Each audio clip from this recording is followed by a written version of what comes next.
어제 전당대회에서 제가 그런 얘기를 했었어요. 이 윤석열 대통령을 짓게 된다고 하는 여론들이 엄청 몰렸고 당원들이 60대와 이제 20, 30대가 늘어난 그 세대적인 전쟁이 됐는데 60대 분들 뭐 고령층들에다 윤심에다가 몰빵을 가했는데도 불구하고 김기현은 52%밖에 얻지 못했다. 반면에 지금 나머지 안철수, 천하람, 황교안을 합치면 거의 40% 후반대, 47%까지 나온다라는 거는 이건 당내에서 지금 이 친윤계의 장악력이 굉장히 약하다는 걸 보여준다고 지적을 했는데 관련해서 뉴스가 나왔네요. 윤심은 못 넘었지만 안철수, 천하람, 황교안 47%. 견제를 원하는 당심도 만만치 않았다. 견제와 균형을 바라는 당심이 이미 드러났습니다. 이거는 멀지 않은 미래에 어마어마한 힘이 된단 말이에요. 즉 총선에서 만족스러운 결과가 안 나오면은 그때는 이 안천황의 이 47%가 주류가 될 가능성이 있단 말이야. 그러니까 반드시 이번에는 총선을 이겨야 돼. 안 그러면은 뭐 이쪽 지금의 이 친윤계는 거의 싹쓸이라고 봐야 되거든. 47%는 무시 못할 숫자가 되어 있다. 견제와 균형을 바라는 당심도 확인되었다. 당내 절대 다수인 친윤계 조직표가 김기현에게 쏠리긴 했고 안철수의 득표는 예상보다 저조했다는 평가가 나왔는데 안철수는 수락연설, 김기현의 수락연설도 듣지 않을 때 전당대회를 빠져나갔다. 하지만 페이스북에는 당원들의 선택을 겸허하게 받아들인다 라면서 일단은 당내의 결정, 이 선거 결정을 승복하는 듯한 메시지를 올렸어요.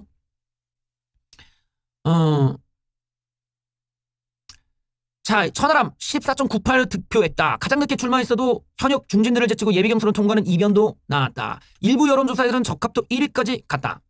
일단은 전대 결과 상관없이 호남 기반 개혁보수 성향 청년 정치인이 나왔고 전국 인지도를 끌어올렸다는 소기의 성과를 거뒀다는 평가를 얻었다. 황교안 후보 8.72. 친박 성향의 우파 전통 지지층의 작지 않은 세를 제거하긴 황교안 후보는 경선 과정에서 울산 땅 투기 의혹, 김기현의 땅 투기 의혹을 이슈를 주도했고 패장 이미지를 극복했다는 평가가 나온다. 한 번 더 이제 잘해야겠죠. 천하람 신스틸러로 활동했다 해서 나름대로 청년보수의 기반을 다졌다는 평가가 나왔습니다.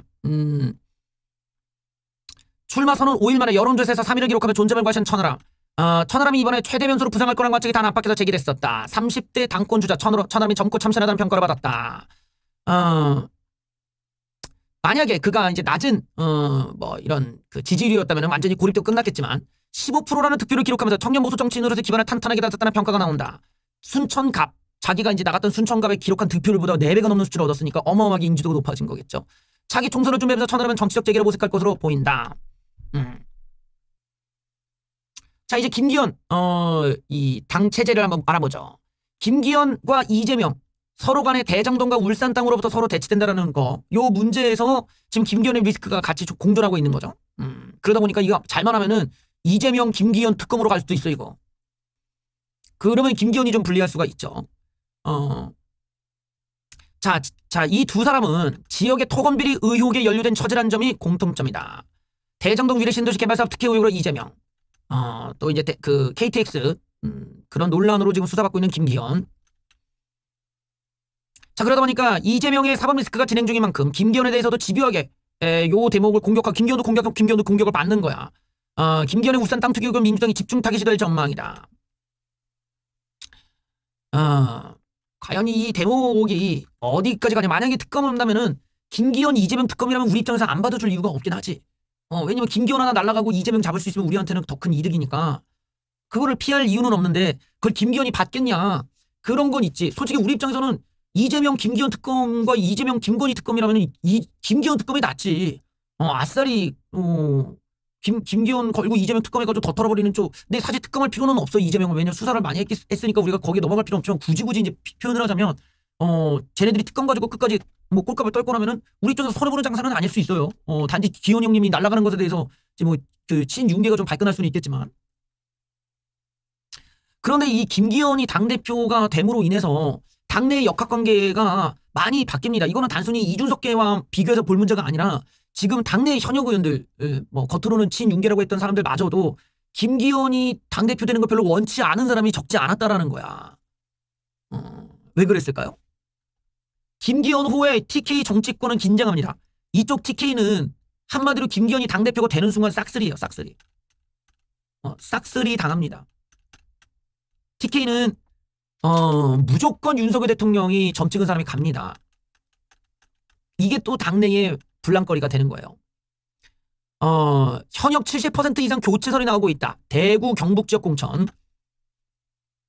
여기를 보면 벌써부터 대구 경북 공천이 어떻게 될지 말들이 많은데 현역 70% 이상 교체설. 그러다 보니까 여기를 보면은 국민의힘 당직자는 당원들 사이에서는 선거 초기부터 김기현의 지지세가 강했지만 현역 의원들은 김기현을 지지하지 않았다. 이 사람들 지금 TK 현역들은 어차피 싹쓸이 김기현이 되면 무조건 자기들은 싹쓸이가 되니까 요 사람들은 나중에 이제 비윤계가 될 사람들이 가능성이 굉장히 높지. 이 때문에 공천학살의 악순환을 끊겠다고 외치며 당선된 사람 중에 유일하게 김재원만 있거든. 근데 뭐 김재원이 뭔 힘이 있어. 그러니까 저 대목에서 보면은 지금 이 TK 쪽의 물갈이가 예상이 되는데 그러니까 현역들은 아니 왜 우리가 왜 나가야 되냐 이러면서 공정한 걸로 해줘 이런데 공정하게 안 된다는 거야. 그냥 싹쓸이야 저기는. 그러니까 김기현이 되면 무조건 이제 윤석열 대통령이 찍은 검사들이 가게 되니까 이런 대목에서 이제 반발이 나오게 되죠. 왜냐면 뭐 대구 지역에 알지도 못하는 검사가 대구 지역 발전을 어떻게 시키냐고 이제 나올 게 뻔하고 그러다 보면 이제 뭐 싸움 나는 거지 뭐. 그러다 보면은 뭐 서로 간에 또 내부 총질 하지 마라 이러고 야 내부 총질은 지역구를 잘 알지도 못하는 사람이 공천 받는 게 내부 총질이다 이러고 싸울 것이고 이게 김기현이 됨으로 인해서 사실은 이 당내에 그걸 원치 않았던 사람들의 속내가 이제 드러나기 시작하는 겁니다. 대통령에 의한 대통령에 의한 대통령을 위한 전당대회였다. 윤석열 대통령을 위한 잔치 전당대회가 아니었냐. 하지만 여기 중요한 대목이 뭐예요? 친윤 당권이 되었다 보니까 앞으로의 총선은 무조건 100% 윤석열 대통령의 책임이 되었다. 자, 윤석열 대통령의 시나리오대로 친윤 당권이 나왔다. 오직 융신 덕분에 당권을 쥔 김기현이 윤석열 대통령의 공천안을 거부하기는 현실적으로 어렵고 윤석열 대통령의 의견을 반영한 공천이 이루어질 수 있겠지만 문제는 그 다음이다. 총선 전반과 그 결과에 대한 책임을 오롯이 윤석열 대통령이 다 가져가야 되기 때문에 친윤 지도부가 들어서면서 총선에 대해서 얼굴마담이 별로 없다. 안철수 나가리, 나경원 나가리, 이준석 나가리, 유승민 나가리, 득표력이 있고 수도권에 어필할 수 있는 사람들 다 나가리가 뒷전으로 밀려나니까 오직 윤석열 대통령 얼굴만 가지고 총선을 치를 수밖에 없게 되었다. 윤석열 대통령의 지지율이 낮으면 총선 판세도 불리하게 갈 수밖에 없다. 총선의 결과에 대한 책임도 100% 윤석열 대통령이 짊어져야 된다. 당에서 책임을 분담할 사람이 없다. 총선에서 패할 경우 임기 3년 내내 윤석열 대통령은 총선 패배론에 시달리면서 국정이 끝나게 될 것이다. 라는 거예요. 얻는 게 있으면 또 잃는 것도 있으니까. 자, 과연 이 구도를 누가 좋아할까요? 지금의 이 구도는 사실 민주당이 제일 좋아하고 있습니다. 천하람의 결승 못 간 건 다행이라면서 야당이 웃고 있습니다. 자, 이재명 측은 여당 지도부 출범을 환영한다. 그러면서 여야 뭐라고 해? 여기 보면은 이 전당대 국민의힘 전당대회와 윤심 지명대회가 이미 확인되지 않았냐. 앞으로 국민의힘은 대통령실 하청기관이 될 것이고 여야 관계는 경색될 것이다. 그리고 민주당이 김기현을 환영하는 거는 차기 총선을 고려했을 때 친윤 지도부가 민주당이 나쁘지 않다고 판단하기 때문이다. 왜? 어쨌든 다음 총선에서 민주당은 무조건 정권 심판론으로 가야 되는데 저쪽은 친윤 일색이다 보니까 우리가 너무 편해졌다 이거예요. 저쪽에서는 친윤이 아닌 사람이라도 있으면은 정권 심판론에서 저쪽한테 뭐 이슈를 뺏길 수도 있는데 그러니까 국민의힘 내부에서 다른 얘기를 하면 그게 어떤 반성의 의미로도 볼 수 있지만 친윤 일색이다 보니까 민주당 입장에서는 뭐 총선이 완전히 정권 심판으로 가기 너무 좋아졌다. 다 윤석열 사람들이니까. 윤석열 정권과 여당을 하는데 묶어 공격하기 좋게 되었다. 당대표가 인지도가 나중에 최악인데 김기현의 인지도가 낮기 때문에 수도권 표심은 우리한테 유리해졌다고 민주당은 바라보고 있습니다. 또한 김기현의 울산 땅비리 의혹. 이런 면에서 또 천하람의 득표율에 민주당이 관심을 또 갖게 되었다. 수도권에 한 중진 의원. 천하람이 결승까지 갔으면 이준석 때처럼 새바람이 불었던 이야기가 나올 뻔했는데 민주당 쪽에서는 여당 내 건전한 비판 세력이 있는데 일단 이 천하람이 안 된 게 민주당은 다행이라고 지금 보는 거예요. 우리 입장에서는 사실 수도권은 날아갔다고 보는 게 맞긴 하지. 그래서 윤석열 대통령의 업적이 중요하다는 거야. 왜냐면 수도권에 내밀 사람이 없으니까 대구 같은 곳이나 뭐 사람이 그냥 뭐 국민의힘 배지만 달고 깃발만 들고 나오면 그냥 뽑아주는 이런 지역에서는 뭐 검사가 되든 누가 되든 그냥 뭐 어디 멍청한 놈이 되든 막 뽑아주니까 상관없다지만 서울이나 수도권은 그렇지가 않잖아요. 우리한테 뭘 줄 건데 이러고 그 지역에 대한 이해도가 되게 잘 돼 있어야 돼. 그리고 그 사람의 어떤 여러 가지 전문성이 인정되지 않으면 그냥 얄짤없이 그냥 밀려버리는데 더더군다나 이 수도권의 도시계획이 임대 아파트들을 많이 만들어주다 보니까 좀 좌파 성향의 이런 그 분배를 요구하는 계층들이 많이 투여가 돼 있단 말이야. 그러니까 우리가 강남 3구 말고는 나머지는 대대적으로 불리한 지역들이 많단 말이죠. 그러니까 이런 구조에서 인지도가 당대표가 없으면 수도권에서는 우리가 밀린단 말이에요. 그 황교안 때도 봐봐. 황교안이라는 사람이 종로에만 묵혀있으니까 나머지 선거 다 발려버리잖아.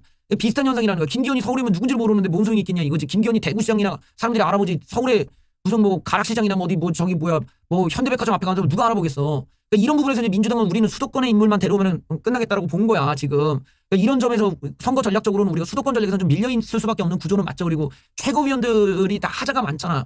뭐 그 소송을 당하고 고발을 당하고 뭐 여러 사회적 논란이 있다 보니까 민주당은 공격할 거리가 많은데 우리가 민주당을 공격하기에는 이재명 한 명밖에 없다는 거지.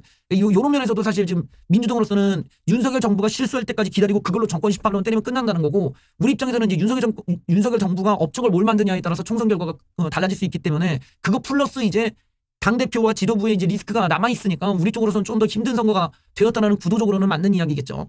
네, 이런 거를 이제 어떻게 윤석열 대통령의 업적 이거를 덮고 그 이상의 인기를 끌 수 있느냐, 여기에 이제 많이 달려 있는 거죠. 그리고 따지고 보면은 이제 어떤 전반적인 이제 사람들 민심에 있어서는 천하람이 1등할 정도였다라고 보면은 지금 일반 민심에 있어서는 국민의힘을 바라보는 시각이 그렇게 좋지가 않은 거야. 왜냐면 지도부 자체가 윤리도덕적으로 문제가 많고 이런 논란이 있는 사람을 그대로 뽑아주는 정도면은 사실 이게 어떤 호감을 얻겠어. 이 정당의 당원들에 대한 호감도도 떨어지겠지. 그러니까 우리 정당이 갖고 있는 이 어떤 윤리적인 문제나 또 이런 하자들에 대한 문제를 스스로 걸러내지 못했다라는 부분에 있어서는 민심에 대해서는 상당히 반발이 클 수밖에 없고, 당장의 뭐 일본과의 문제 해결 문제나 뭐 이런 여러 가지 요소들, 뭐 정순이 문제는 이 국민 여론이 안 좋은 폭발성 있는 사건들이 이후에 어떻게 터질지 모르는 상황에서 김기현과 뭐 장해찬이나 조수진 논란들이 아직 밑발이 깔려 있단 말이야.